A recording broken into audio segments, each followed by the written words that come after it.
Satu, pengertian tasawuf. Tasawuf memang dia mempunyai banyak atau pelbagai takrifan yang jumlahnya mencecah ratusan.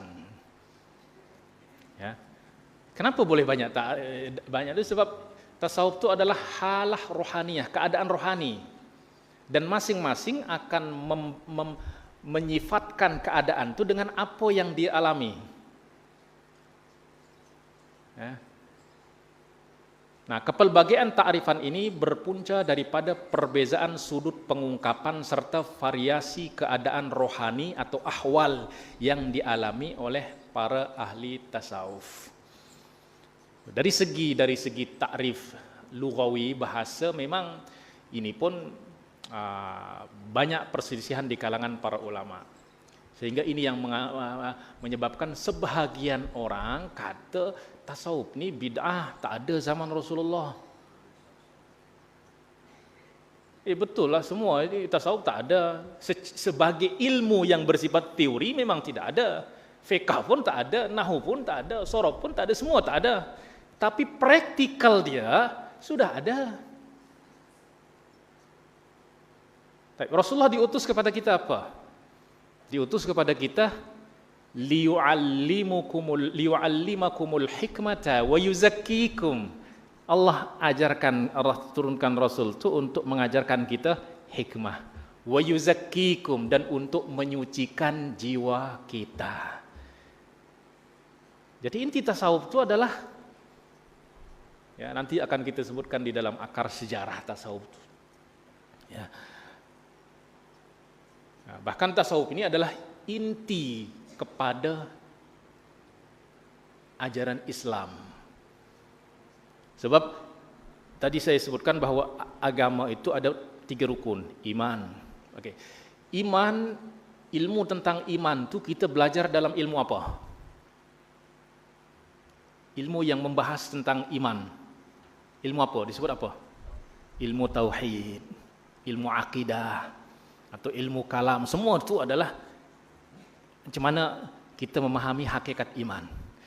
Kemudian Islam. Islam itu apa? Syahadat, solat, zakat, puasa, haji. Itu kita pelajari dalam ilmu apa? Ilmu fiqh. Lepas itu ihsan. Kita belajar dalam ilmu apa? Ihsan itu adalah an ta'budallaha ka'annaka tarah. Engkau beribadah kepada Allah seolah-olah engkau melihatnya. Bila engkau boleh melihat seolah-olah melihat Allah? Kalau hati dah bersih. Macam mana kita boleh bersihkan hati? Ilmu apa yang ajarkan kepada kita cara untuk bersihkan hati? Ilmu fiqh? Tidak. Fiqh tak berbicara tentang khusyuk, tentang tawakal, tentang sabar. Ilmu tauhid pun tak berbicara tentang khusyuk, tawakal, ridha, sabar, tak ada. Yang berbicara tentang itu adalah ilmu ihsan, atau dengan dia punya nama ilmu tasawuf. Jadi macam mana saya tak fikir kalau ada orang kata tasawuf itu ilmu bid'ah. Bahkan ada orang yang memerangi tasawuf. Macam mana pula dia perangi tasawuf? Macam mana coba nak baiki hati? Ya. Tasawuf itu adalah nama ilmu dia tu. Ya. Praktikal dia memang Rasulullah, para sahabat, para tabi'i. Nah, kemudian apa yang dibuat oleh Rasulullah dirumuskan dalam suatu disiplin ilmu yang disebut tasawuf. Ya. Ada kalanya tasawuf ditakrifkan melalui satu sifatnya, dan ada kalanya melalui satu keadaan daripada keadaan-keadaan rohani tersebut. Ada yang menafsirkannya melalui buah hasilnya, ada melalui salah satu daripada asas, prinsip, dan binaannya. Nah, oleh itu para ulama salaf tidak memberikan satu definisi tasawuf yang sempit atau terbatas. Karena tasawuf itu sendiri adalah hakikat amalan, bukan sekedar istilah. Orang yang dipertikaikan itu tasawuf sebagai nama, sebagai istilah. Nama itu tak ada makna, melainkan dia hanya menunjukkan kepada satu hakikat. Ya. Namun mereka sepakat bahwa tasawuf berkisar pada penyucian hati, pembaikan akhlak, dan keikhlasan dalam beribadah. Wa ma umiru illa liya'budullaha mukhlishina lahuddin. Dan mereka tidak diperintahkan melainkan untuk beribadah mukhlisin, dengan mengikhlaskan semata-mata untuk Allah Subhanahu wa taala. Maka Imam Al-Junaid Al-Baghdadi yang digelar sebagai Sayyid At-Taifah, pemimpin kaum sufi, mentakrifkan tasawuf sebagai tasawuf adalah keluar daripada sifat akhlak tercela dan masuk dalam setiap akhlak yang terpuji. Maknanya intisari daripada tasawuf itu adalah mengeluarkan kita daripada akhlak tercela, ya, kemudian masuk di dalam akhlak terpuji. Nah, ini menunjukkan bahwa tasawuf bukanlah ilmu teori atau falsafah semata-mata, tetapi proses pembinaan agar selaras dengan kehendak Allah. Dibina supaya setiap langkah kita selaras dengan kehendak Allah. Amalan kita selaras dengan kehendak Allah. Syekh Islam Zakaria Al-Ansari berkata ia merupakan suatu ilmu yang membicarakan tentang keadaan-keadaan jiwa, penyucian akhlak, serta pembinaan zahir dan batin bagi mencapai kebahagiaan yang abadi. Jadi macam mana zahir dan batin kita itu dia selari. Ya, jangan zahir kita berlari ke selatan, hati kita berlari ke utara.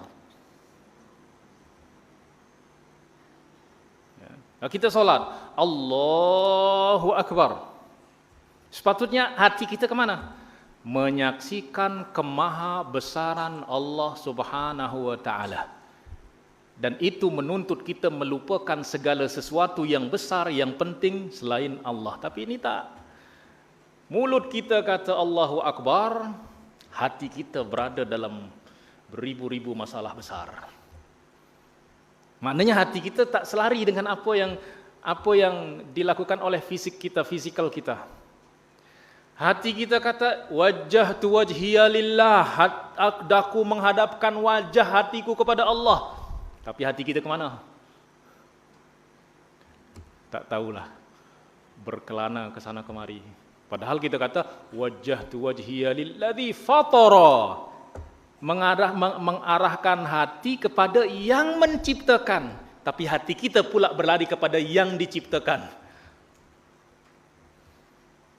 Berarti tidak ada kesesuaian, keselarasan antara lisan kita dengan hati kita. Tasawuf itu macam mana? Lisan kita adalah apa yang ada dalam hati, apa yang ada dalam hati dikeluarkan oleh lisan dan diterjemahkan oleh seluruh anggota tubuh kita.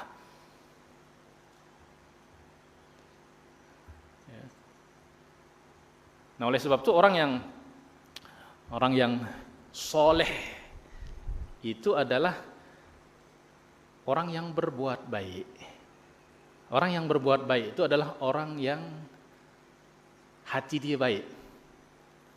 Coba, kalau hati orang baik, boleh tak keluar daripada mulut ni sesuatu yang tak baik? Boleh tak? Kalau hati orang baik? Tak boleh. Sebab mulut ni tak akan bergerak melainkan dengan perintah hati. Kalau hati baik, boleh tak tangan ni berbuat yang tak baik? Tak boleh. Kaki boleh melangkah kepada yang tak baik? Tak boleh. Tapi kalau hati dah rosak, keluar daripada mulut apa? Sampah semua. Kalau hati jahat, tangan pun berbuat jahat. Ya. Jadi tasawuf itu maknanya macam mana setiap hati zahir dan batin kita tuh dia selaras dengan kehendak Allah Subhanahu wa Ta'ala. Ya.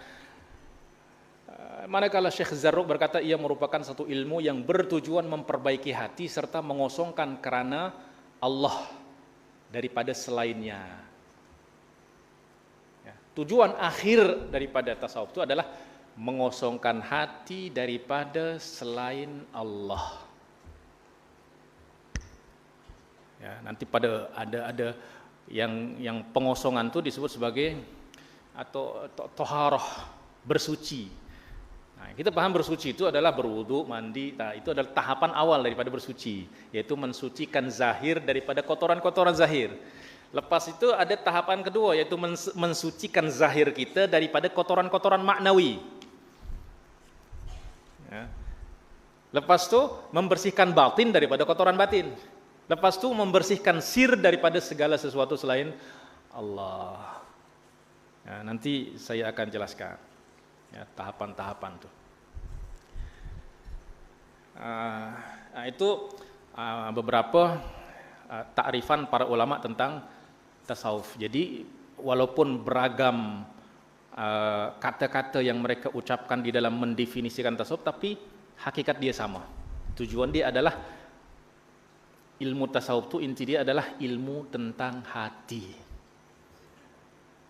Bagaimana kita baiki hati. Ya.